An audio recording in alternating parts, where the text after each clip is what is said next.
नमस्कार दोस्तों, स्वागत है हमारे YouTube चैनल पर। अगर आपको इंग्लिश बोलने में सबसे ज्यादा दिक्कत टेंस की वजह से होती है, तो आज से आपकी ये प्रॉब्लम खत्म होने वाली है, क्योंकि आज हम सीखेंगे प्रेजेंट इंडेफिनाइट टेंस बिल्कुल जीरो लेवल से, इतनी आसान भाषा में कि अगर आपने आज की वीडियो पूरी देख ली तो आप खुद ऐसे सैकड़ों इंग्लिश सेंटेंसेस बनाना शुरू कर देंगे। और दोस्तों, इस वीडियो में मैं सिर्फ रूल नहीं बताऊंगी, बल्कि पहचानने का सबसे आसान तरीका, स्ट्रक्चर, इम्पोर्टेंट रूल्स और आखिर में 30 डेली यूज सेंटेंसेस की प्रैक्टिस भी करवाऊंगी। तो मेरी आपसे एक छोटी सी रिक्वेस्ट है, वीडियो को बीच में बिल्कुल न छोड़िए, क्योंकि आखिर में जो प्रैक्टिस होगी वहीं से आपकी इंग्लिश बोलने की शुरुआत होगी। अगर आप पहली बार हमारे चैनल पर आए हैं और आसान तरीके से इंग्लिश सीखना चाहते हैं, तो अभी चैनल को सब्सक्राइब कर लीजिए ताकि आने वाली कोई भी इंग्लिश क्लास आप मिस ना करें। तो चलिए बिना समय बर्बाद किए शुरू करते हैं। दोस्तों, प्रेजेंट इंडेफिनाइट टेंस सीखने से पहले एक छोटी सी बात समझ लेते हैं। सबसे पहले यह जानना जरूरी है कि टेंस होता क्या है। काल बताता है कि कोई काम कब होता है। Tense tells us when an action happens, यानी काम अभी हो रहा है या पहले हो चुका है या आने वाले समय में होगा। इसी को हम टेंस कहते हैं। अब टेंस मुख्य रूप से 3 प्रकार के होते हैं: प्रेजेंट टेंस, पास्ट टेंस और फ्यूचर टेंस। प्रेजेंट टेंस क्या होता है? यह बताता है कि काम अभी हो रहा है या नियमित रूप से होता है। It tells about an action happening now और regularly. For example, I am reading a book. मैं एक किताब पढ़ रहा हूँ। दोस्तों, इसमें पढ़ने का काम अभी हो रहा है, इसलिए ये प्रेजेंट टेंस है। Past tense. पास्ट टेंस क्या होता है? यानी जो काम बीत चुका है। It tells about an action that happened in the past. For example, she was cooking food. वह खाना बना रही थी। दोस्तों, इसमें खाना बनाने का काम अभी नहीं हो रहा है, ये पहले हो चुका है, तो ये पास्ट टेंस है। Future tense. अब फ्यूचर टेंस क्या होता है? यह बताता है कि काम भविष्य में होगा। It tells about an action that will happen in the future. For example, way cricket खेलेंगे। They will play cricket. दोस्तों, अभी खेलेंगे, अभी खेले नहीं है, खेलेंगे, आने वाले समय में खेलेंगे, तो ये फ्यूचर टेंस है। बस दोस्तों, पूरे इंग्लिश ग्रामर में केवल यही 3 मुख्य टेंसेस होते हैं। और अच्छी बात यह है कि इन तीनों टेंसेस के भी 4-4 प्रकार होते हैं। लेकिन दोस्तों, घबराने की कोई बात नहीं है, हम एक एक करके सब कुछ सीखेंगे। और आज के इस वीडियो में हम सीखेंगे प्रेजेंट टेंस का सबसे पहला टाइप, प्रेजेंट इंडेफिनाइट टेंस।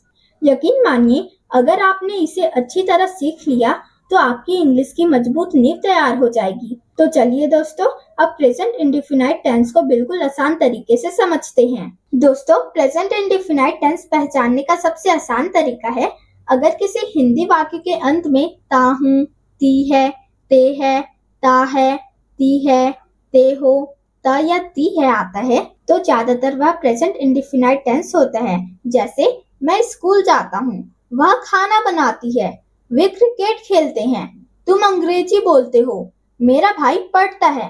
इन सभी वाक्यों के अंत में ता, ती, ते आ रहा है, इसलिए ये प्रेजेंट इंडेफिनाइट टेंस है। दोस्तों, प्रेजेंट इंडेफिनाइट से हम 5 प्रकार के सेंटेंसेस बना सकते हैं, लेकिन इस वीडियो में हम सिर्फ अफर्मेटिव सेंटेंस देखेंगे। बाकी 4 टाइप्स अगले वीडियो में एक एक करके सीखेंगे। अफर्मेटिव सेंटेंस क्या होता है? अफर्मेटिव का मतलब होता है सकारात्मक वाक्य। जैसे, मैं स्कूल जाता हूँ, वह क्रिकेट खेलता है। इसका आसान स्ट्रक्चर होता है सब्जेक्ट प्लस वर्ब का फर्स्ट फॉर्म प्लस ऑब्जेक्ट। लेकिन यहाँ एक छोटा सा रूल है, अगर सब्जेक्ट आई, यू, वी दे है तो उसके साथ वर्ब का फर्स्ट फॉर्म आएगा, और अगर सब्जेक्ट ही, सी, इट या कोई एक व्यक्ति है तो वर्ब के फर्स्ट फॉर्म के साथ एस या ई एस आएगा। जैसे, आई प्ले क्रिकेट, मैं क्रिकेट खेलता हूँ। दोस्तों, यहाँ सब्जेक्ट क्या है? आई है, और आई के साथ वर्ब का फर्स्ट फॉर्म यूज होता है, तो आई प्ले क्रिकेट, मैं क्रिकेट खेलता हूँ। We study English. दोस्तों, यहाँ सब्जेक्ट क्या है? वी, और वी के साथ वर्ब का फर्स्ट फॉर्म यूज होता है, तो वी स्टडी इंग्लिश। हम अंग्रेजी पढ़ते हैं। दे live in Delhi. They live in Delhi का मतलब होता है वे दिल्ली में रहते हैं। और दोस्तों, यहाँ सब्जेक्ट क्या है? दे है, और दे के साथ वर्ब का फर्स्ट फॉर्म आता है, तो दे लिव इन दिल्ली, वे दिल्ली में रहते हैं। और अगर सब्जेक्ट ही, सी, इट या कोई सिंगुलर नाउन है तो उसके साथ वर्ब के फर्स्ट फॉर्म के साथ एस या ई एस लगता है। जैसे ही प्लेज क्रिकेट, वह क्रिकेट खेलता है। दोस्तों यहाँ सब्जेक्ट क्या है? ही है। और जब ही आता है तो वर्ब के फर्स्ट फॉर्म के साथ एस या ई एस आता है। तो ही प्लेज क्रिकेट, वह क्रिकेट खेलता है। She goes to school, she goes to school का मतलब होता है वह स्कूल जाती है। दोस्तों यहाँ सब्जेक्ट क्या है? सी। सी के साथ वर्ब के फर्स्ट फॉर्म के साथ एस या ई एस लगता है। तो सी गोज टू स्कूल, वह स्कूल जाती है। My brother studies English, my brother studies English का मतलब होता है मेरा भाई इंग्लिश पढ़ता है। दोस्तों यहाँ सब्जेक्ट क्या है? My brother. और दोस्तों जब भी सिंगुलर नाउन आता है तो वर्ब के फर्स्ट फॉर्म के साथ एस या ई एस लगता है। तो माई ब्रदर स्टडीज इंग्लिश, मेरा भाई इंग्लिश पढ़ता है। बस यही रूल पूरे प्रेजेंट इंडेफिनाइट की जान है। अब हम 30 आसान सेंटेंसेस की प्रैक्टिस करेंगे। अब हमने प्रेजेंट इंडेफिनाइट टेंस को अच्छे से समझ लिया है। अब बारी है प्रैक्टिस की। मैं पहले हिंदी बोलूंगी, फिर उसका इंग्लिश मीनिंग बताऊंगी और साथ ही आपको स्ट्रक्चर भी समझाऊंगी। तो ध्यान से सुनिए और मेरे साथ बोलने की कोशिश कीजिए। सबसे पहले एक बार स्ट्रक्चर दोहरा लेते हैं। सब्जेक्ट प्लस वर्ब का फर्स्ट फॉर्म प्लस ऑब्जेक्ट। अगर सब्जेक्ट आई यू वी दे है तो उसके साथ वर्ब का फर्स्ट फॉर्म का यूज करेंगे। और अगर सब्जेक्ट ही सी इट या कोई पर्सन है तो वर्ब के फर्स्ट फॉर्म के साथ एस या ई एस का यूज करेंगे। बस इसी स्ट्रक्चर पर अब हम 30 आसान सेंटेंसेस की प्रैक्टिस करेंगे। मैं पहले हिंदी पढ़ूंगी, फिर उसका इंग्लिश मीनिंग बताऊंगी। आप भी मेरे साथ जरूर बोलिए। मैं जल्दी उठती हूँ, आई वेक अप अर्ली। आई वेक अप अर्ली, आई वेक अप अर्ली। मैं जल्दी उठती हूँ। आई का मतलब होता है मैं, वेकअप का मतलब होता है उठना और अर्ली का मतलब होता है जल्दी। तो मैं जल्दी उठती हूँ, आई वेक अप अर्ली। दोस्तों यहाँ सब्जेक्ट क्या है? आई यानी मैं। और आई के साथ हमेशा वर्ब का फर्स्ट फॉर्म यूज होता है। तो आई वेक अप अर्ली, मैं जल्दी उठती हूँ। यहाँ वर्ब क्या है? वेक अप और ऑब्जेक्ट है अर्ली। तो मैं जल्दी उठती हूँ, आई वेक अप अर्ली। मैं पानी पीती हूँ, इसकी इंग्लिश होती है I drink water. I drink water, I drink water. मैं पानी पीती हूँ। आई का मतलब होता है मैं, ड्रिंक का मतलब होता है पीना और वाटर का मतलब होता है पानी। तो मैं पानी पीती हूँ, आई ड्रिंक वाटर। दोस्तों यहाँ सब्जेक्ट क्या है? मैं यानी आई। और आई के साथ हमेशा वर्ब का फर्स्ट फॉर्म यूज होता है। तो आई ड्रिंक वाटर, मैं पानी पीती हूँ। मैं स्कूल जाती हूँ, इसकी इंग्लिश होती है I go to school. I go to school, I go to school. मैं स्कूल जाती हूँ। आई का मतलब होता है मैं, गो का मतलब होता है जाना और स्कूल का मतलब होता है स्कूल। तो मैं स्कूल जाती हूँ, आई गो टू स्कूल। दोस्तों यहाँ सब्जेक्ट क्या है? आई। और आई के साथ हमेशा वर्ब का फर्स्ट फॉर्म यूज होता है।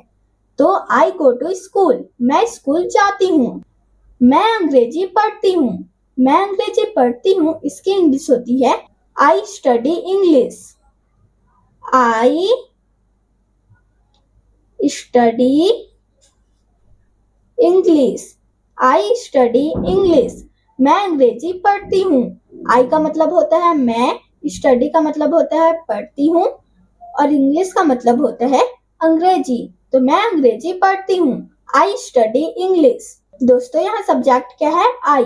और आई के साथ हमेशा वर्ब का फर्स्ट फॉर्म यूज होता है।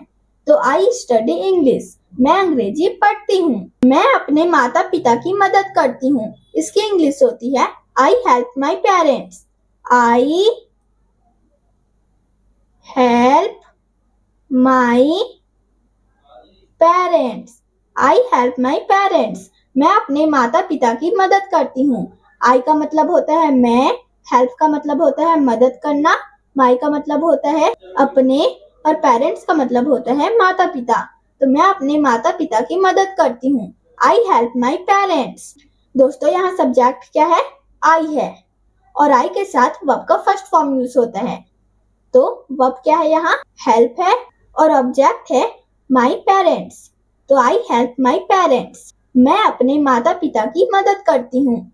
दोस्तों हमारा नेक्स्ट सेंटेंस है तुम अंग्रेजी बोलते हो। इसकी इंग्लिश होती है you speak English. You speak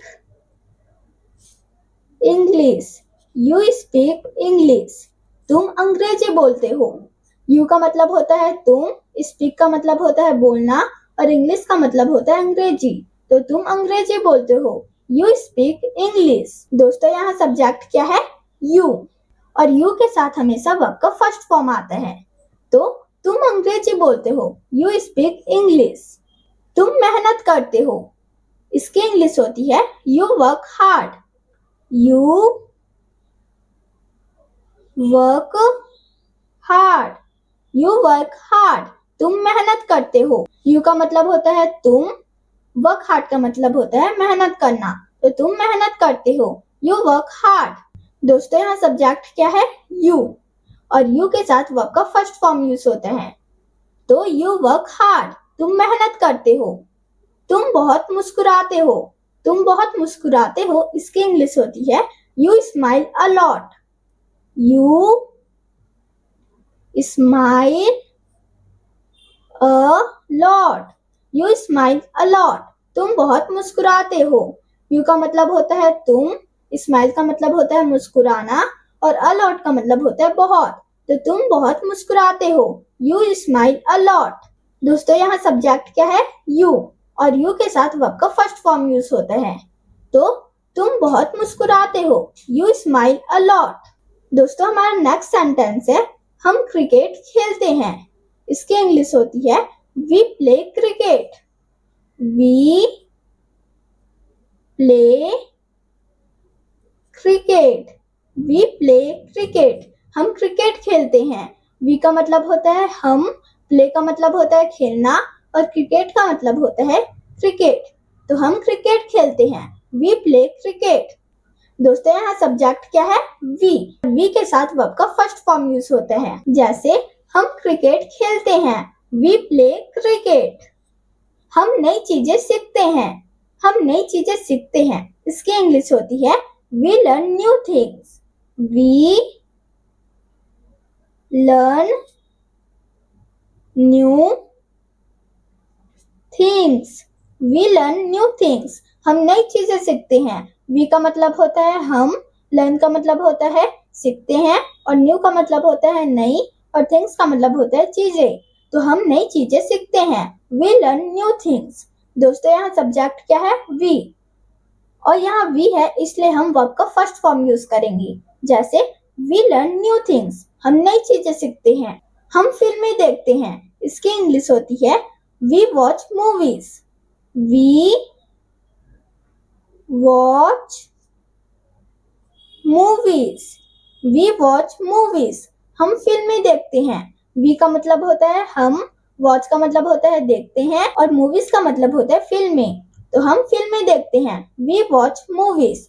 दोस्तों यहाँ सब्जेक्ट क्या है? वी, और यहाँ वी है इसलिए हम वर्ब का फर्स्ट फॉर्म का यूज करेंगे, जैसे हम फिल्में देखते हैं। We watch movies. हम अपने शिक्षकों का सम्मान करते हैं। इसकी इंग्लिश होती है we respect our teachers. We respect our teachers. We respect our teachers, हम अपने शिक्षकों का सम्मान करते हैं। वी का मतलब होता है हम, रिस्पेक्ट का मतलब होता है सम्मान करना, अवर का मतलब होता है अपने, और टीचर्स का मतलब होता है शिक्षकों, तो हम अपने शिक्षकों का सम्मान करते हैं। We respect our teachers. दोस्तों यहाँ सब्जेक्ट क्या है? वी है, और यहाँ वी है इसलिए हम वर्ब का फर्स्ट फॉर्म का यूज किए हैं, जैसे हम अपने शिक्षकों का सम्मान करते हैं। We respect our teachers. दोस्तों हमारा नेक्स्ट सेंटेंस है वे दिल्ली में रहते हैं। इसकी इंग्लिश होती है they live in Delhi. They live in Delhi. They live in Delhi, वे दिल्ली में रहते हैं। दे का मतलब होता है वे, लिव का मतलब होता है रहना, इन का मतलब होता है में, और दिल्ली का मतलब होता है दिल्ली, तो वे दिल्ली में रहते हैं। दे लिव इन दिल्ली। दोस्तों यहाँ सब्जेक्ट क्या है? दे, और दे के साथ वर्ब का फर्स्ट फॉर्म यूज होता है। तो दे लिव इन दिल्ली, वे दिल्ली में रहते हैं। वे फुटबॉल खेलते हैं। वे फुटबॉल खेलते हैं, इसकी इंग्लिश होती है they play football. They play football. They play football, way football खेलते हैं। दे का मतलब होता है वे, प्ले का मतलब होता है खेलना, और फुटबॉल का मतलब होता है फुटबॉल। तो वे फुटबॉल खेलते हैं। They play football. दे का मतलब होता है वे, प्ले का मतलब होता है खेलना, फुटबॉल का मतलब होता है फुटबॉल। तो वे फुटबॉल खेलते हैं। They play football. दोस्तों यहाँ सब्जेक्ट क्या है? दे, और दे के साथ वर्ब का फर्स्ट फॉर्म यूज होता है। तो they play football, way football खेलते हैं। वे एक दूसरे की मदद करते हैं, इसकी इंग्लिश होती है they help each other. They help each other. They help each other, वे एक दूसरे की मदद करते हैं। दे का मतलब होता है वे, हेल्प का मतलब होता है मदद करना, ईच अदर का मतलब होता है एक दूसरे। तो वे एक दूसरे की मदद करते हैं। दे हेल्प ईच अदर। और दोस्तों यहाँ सब्जेक्ट क्या है? दे, और दे के साथ हमेशा वर्ब का फर्स्ट फॉर्म आता है। तो वे एक दूसरे की मदद करते हैं। दे हेल्प ईच अदर। दोस्तों उम्मीद करती हूँ कि अब तक आपको ये सेंटेंसेस अच्छे से समझ में आ रहे होंगे। अगर आप यहाँ तक पहुँच गए हैं तो सच मानिए आपने आधा प्रेजेंट इंडेफिनाइट सीख लिया है। अब सिर्फ 15 सेंटेंसेस बचे हैं, इन्हें भी पूरा देख लीजिए, फिर आप खुद ऐसे सैकड़ों सेंटेंसेस बना पाएंगे। वैसे दोस्तों अगर अभी तक वीडियो पसंद आ रही है तो एक लाइक जरूर कर दीजिए, और अगर आप हमारे चैनल पर पहली बार आए हैं तो सब्सक्राइब करना बिल्कुल मत भूलिए, क्योंकि यहाँ आपको ऐसे ही आसान स्पोकन इंग्लिश क्लासेस मिलती रहेगी। चलिए दोस्तों अब बाकी के सेंटेंसेस भी सीख लेते हैं। दोस्तों हमारा अगला सेंटेंस है वह स्कूल जाता है। इसकी इंग्लिश होती है he goes to school. He goes to school. He goes to school, वह स्कूल जाता है। ही का मतलब होता है वह, गोज टू का मतलब होता है जाता है, स्कूल का मतलब होता है स्कूल। तो वह स्कूल जाता है। He goes to school. दोस्तों यहाँ सब्जेक्ट क्या है? ही, और जब भी ही आता है तो वर्ब के फर्स्ट फॉर्म के साथ एस या ई एस लगता है। तो ही गोज टू स्कूल, वह स्कूल जाता है। वह क्रिकेट खेलता है। वह क्रिकेट खेलता है, इसकी इंग्लिश होती है ही प्लेस क्रिकेट। ही प्लेस क्रिकेट। ही प्लेस क्रिकेट, वह क्रिकेट खेलता है। ही का मतलब होता है वह, प्लेस का मतलब होता है खेलता, क्रिकेट का मतलब होता है क्रिकेट। तो वह क्रिकेट खेलता है। ही प्लेस क्रिकेट। दोस्तों यहाँ प्ले का मतलब होता है खेलना, और हम प्ले के साथ, प्ले क्या है? वर्ब का फर्स्ट फॉर्म है, और हम प्ले के साथ एस लगाएं, क्योंकि यहाँ सब्जेक्ट है ही, और जब भी ही रहता है तो वर्ब के फर्स्ट फॉर्म के साथ एस या ई एस लगता है। तो यहाँ हम एस लगाएं। तो ही प्लेस क्रिकेट, वह क्रिकेट खेलता है। वह दूध पीता है, इसकी इंग्लिश होती है ही ड्रिंक्स मिल्क। ही ड्रिंक्स मिल्क। ही ड्रिंक्स मिल्क, वह दूध पीता है। ही का मतलब होता है वह, ड्रिंक्स का मतलब होता है पीना, और मिल्क का मतलब होता है दूध। तो वह दूध पीता है। ही ड्रिंक्स मिल्क। दोस्तों ड्रिंक क्या है? ड्रिंक का मतलब होता है पीना, और ड्रिंक वर्ब का फर्स्ट फॉर्म है। क्योंकि यहाँ सब्जेक्ट ही है, और जब भी ही आता है तो वर्ब के फर्स्ट फॉर्म के साथ एस या ई एस लगता है। तो यहाँ हम एस लगाएं। तो वह दूध पीता है। ही ड्रिंक्स मिल्क। वह किताबें पढ़ता है, इसकी इंग्लिश होती है he reads books. He reads books. He reads books, वह किताबें पढ़ता है। ही का मतलब होता है वह, रीड्स का मतलब होता है पढ़ना, और बुक्स का मतलब होता है किताबें। तो वह किताबें पढ़ता है। He reads books. दोस्तों रीड का मतलब होता है पढ़ना, और रीड क्या है? वर्ब का फर्स्ट फॉर्म है, और हम इसके साथ एस लगाएं। क्योंकि यहाँ सब्जेक्ट ही है और जब भी ही रहता है तो वर्ब के फर्स्ट फॉर्म के साथ एस या ई एस लगते हैं, तो यहाँ हम एस लगाएं। जैसे वह किताबें पढ़ता है, he reads books। वह मेहनत करता है, इसकी इंग्लिश होती है he works hard। he works hard, he works hard। वह मेहनत करता है, he का मतलब होता है वह, works hard का मतलब होता है मेहनत करना, तो वह मेहनत करता है, he works hard। दोस्तों यहाँ सब्जेक्ट ही है और जब भी ही रहता है तब हम वर्ब का फर्स्ट फॉर्म के साथ एस या ई एस लगाते हैं, तो he works hard, वह मेहनत करता है। हमारा नेक्स्ट सेंटेंस है वह खाना बनाती है। दोस्तों यहाँ क्या है, बनाती है, मतलब यहाँ हम किसी लड़की की बात कर रहे हैं, और यहाँ क्या था, करता है, मतलब कोई लड़के की बात कर रहे हैं, तो वह खाना बनाती है। सी कुक्स फूड, सी कुक्स फूड, सी कुक्स फूड, वह खाना बनाती है। दोस्तों सी का मतलब होता है वह, फूड का मतलब होता है खाना, और कुक्स का मतलब होता है बनाना, तो वह खाना बनाती है, सी कुक्स फूड। दोस्तों यहाँ सब्जेक्ट क्या है, सी, और जब भी सब्जेक्ट सी होता है तब वर्ब के फर्स्ट फॉर्म के साथ एस या ई एस आता है, तो सी कुक्स फूड, वह खाना बनाती है। कुक का मतलब होता है खाना बनाना, और यहाँ हम कुक के साथ एस लगाएं क्योंकि यहाँ सब्जेक्ट है सी, और जब भी सी रहता है तब वर्ब के फर्स्ट फॉर्म के साथ एस या ई एस लगता है, तो सी कुक्स फूड, वह खाना बनाती है। वह अच्छा गाती है, वह अच्छा गाती है, इसकी इंग्लिश होती है सी सिंग्स वेल, सी सिंग्स वेल, सी सिंग्स वेल, वह अच्छा गाती है। सी का मतलब होता है वह, सिंग्स का मतलब होता है गाना, और वेल का मतलब होता है अच्छा, तो वह अच्छा गाती है, सी सिंग्स वेल। दोस्तों यहाँ सब्जेक्ट क्या है, सी है, इसलिए हम वर्ब के फर्स्ट फॉर्म के साथ एस लगाएं, तो सी सिंग्स वेल, वह अच्छा गाती है। वह अंग्रेजी बोलती है, इसकी इंग्लिश होती है सी स्पीक्स इंग्लिश, सी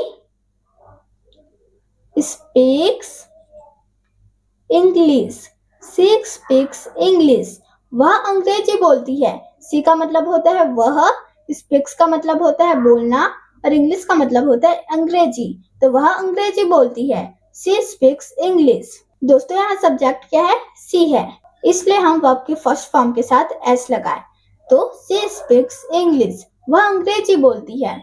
वह अपनी माँ की मदद करती है, इसकी इंग्लिश होती है she helps her mother, she helps her mother, she helps her mother, वह अपनी माँ की मदद करती है। सी का मतलब होता है वह, हेल्प्स का मतलब होता है मदद करना, और हर का मतलब होता है अपनी, और मदद का मतलब होता है माँ, तो वह अपनी माँ की मदद करती है, सी हेल्प्स हर मदर। दोस्तों यहाँ सब्जेक्ट क्या है, सी है, इसलिए हम वर्ब के साथ एस लगाएं, तो सी हेल्प्स हर मदर, वह अपनी माँ की मदद करती है। वह कॉलेज जाती है, इसकी इंग्लिश होती है she goes to college, she goes to college, she goes to college, वह कॉलेज जाती है। सी का मतलब होता है वह, गोज का मतलब होता है जाती है, और कॉलेज का मतलब होता है कॉलेज, तो वह कॉलेज जाती है, सी गोज टू कॉलेज। दोस्तों यहाँ सब्जेक्ट क्या है, सी है, इसलिए हम वर्ब के साथ ई एस लगाएं, तो सी गोज टू कॉलेज, वह कॉलेज जाती है। दोस्तों हमारा नेक्स्ट सेंटेंस है मेरा भाई मेहनत से पढ़ता है, इसकी इंग्लिश होती है my brother studies hard, my brother studies hard, my brother studies hard, मेरा भाई मेहनत से पढ़ता है। मेरा भाई का मतलब होता है माई ब्रदर, और मेहनत से पढ़ता है, इसकी इंग्लिश होती है स्टडीज हार्ड, तो मेरा भाई मेहनत से पढ़ता है, माई ब्रदर स्टडीज हार्ड। दोस्तों यहाँ हम किसी एक व्यक्ति की बात कर रहे हैं, इसलिए हम वर्ब के फर्स्ट फॉर्म के साथ एस या ई एस लगाएंगे। जैसे मेरा भाई मेहनत से पढ़ता है, माई ब्रदर स्टडीज हार्ड, मेरे पिताजी ऑफिस जाते हैं। इसकी इंग्लिश होती है my father goes to the office. My father goes to the office. My father goes to the office. मेरे पिताजी ऑफिस जाते हैं। दोस्तों, यहाँ हम किसी एक व्यक्ति की बात कर रहे हैं, इसलिए हम वर्ब के फर्स्ट फॉर्म के साथ एस या ईएस लगाते हैं। तो यहाँ हम ईएस लगाए हैं। My father goes to the office. मेरे पिताजी ऑफिस जाते हैं। दोस्तों, हमारा अगला सेंटेंस है मेरी माँ अंग्रेजी पढ़ाती है। इसकी इंग्लिश होती है my mother teaches English. My mother teaches English. My mother teaches English. मेरी माँ अंग्रेजी पढ़ाती है। माई मदर का मतलब होता है मेरी माँ, और टीचर्स का मतलब होता है पढ़ाती है, और इंग्लिश का मतलब होता है अंग्रेजी। तो मेरी माँ अंग्रेजी पढ़ाती है। My mother teaches English. दोस्तों, यहाँ सब्जेक्ट क्या है? My mother. तो यहाँ हम किसी एक व्यक्ति की बात कर रहे हैं, और जब हम किसी एक व्यक्ति की बात करते हैं तब हम वर्ब के फर्स्ट फॉर्म के साथ एस या ईएस लगाते हैं। तो यहाँ हम ईएस लगाए हैं। तो माई मदर टीचेस इंग्लिश। मेरी माँ अंग्रेजी पढ़ाती है। बच्चा जोर से रोता है। इसकी इंग्लिश होती है the baby cries loudly. The baby cries loudly. The baby cries loudly. बच्चा जोर से रोता है। द बेबी का मतलब होता है बच्चा, क्राइज का मतलब होता है रोता है, लाउडली का मतलब होता है जोर से। तो बच्चा जोर से रोता है। The baby cries loudly. दोस्तों, यहाँ सब्जेक्ट क्या है? The baby. यानी यहाँ हम किसी एक व्यक्ति की बात कर रहे हैं, और जब हम किसी एक व्यक्ति की बात करते हैं तब हम वर्ब के फर्स्ट फॉर्म के साथ एस या ईएस लगाते हैं। तो यहाँ हम ईएस लगाए हैं। तो बच्चा जोर से रोता है। The baby cries loudly. वे साथ में पढ़ते हैं। दोस्तों, अब इसकी इंग्लिश आप मुझे कमेंट बॉक्स में कमेंट करके बताइए। तो दोस्तों, आज हमने प्रेजेंट इंडेफिनाइट टेंस का सबसे पहला और सबसे जरूरी पार्ट यानी अफर्मेटिव सेंटेंसेस सीख लिए। अब मुझे पूरा विश्वास है कि अगर आप इन 30 सेंटेंसेस की रोज सिर्फ 5 मिनट प्रैक्टिस करेंगे तो कुछ ही दिनों में बिना सोचे ऐसे सेंटेंसेस बोलना शुरू कर देंगे। याद रखिए, इंग्लिश पढ़ने से नहीं, इंग्लिश बोलने से आती है। इसलिए आज सीखे हुए सभी सेंटेंसेस को कम से कम 3 बार जोर से बोलकर प्रैक्टिस जरूर कीजिए। अगर आज की वीडियो से आपको कुछ नया सीखने को मिला हो तो वीडियो को लाइक करें, और अगर आप हमारे चैनल पर नए हैं तो सब्सक्राइब करके बेल आइकन जरूर दबाइए, क्योंकि इस सीरीज के अगले वीडियो में हम प्रेजेंट इंडेफिनाइट नेगेटिव सेंटेंसेस सीखेंगे, और फिर धीरे धीरे पूरा इंग्लिश ग्रामर और स्पोकन इंग्लिश आसान तरीके से सीखेंगे। और अब कमेंट में मुझे सिर्फ एक वर्ड लिखकर बताइए, डन, ताकि मुझे पता चले कि आपने पूरा वीडियो देखा है। मिलते हैं अगली वीडियो में एक और आसान और मजेदार इंग्लिश लेसन के साथ। तब तक प्रैक्टिस करते रहिए, सीखते रहिए और अपने इंग्लिश को हर दिन बेहतर बनाते रहिए। धन्यवाद दोस्तों।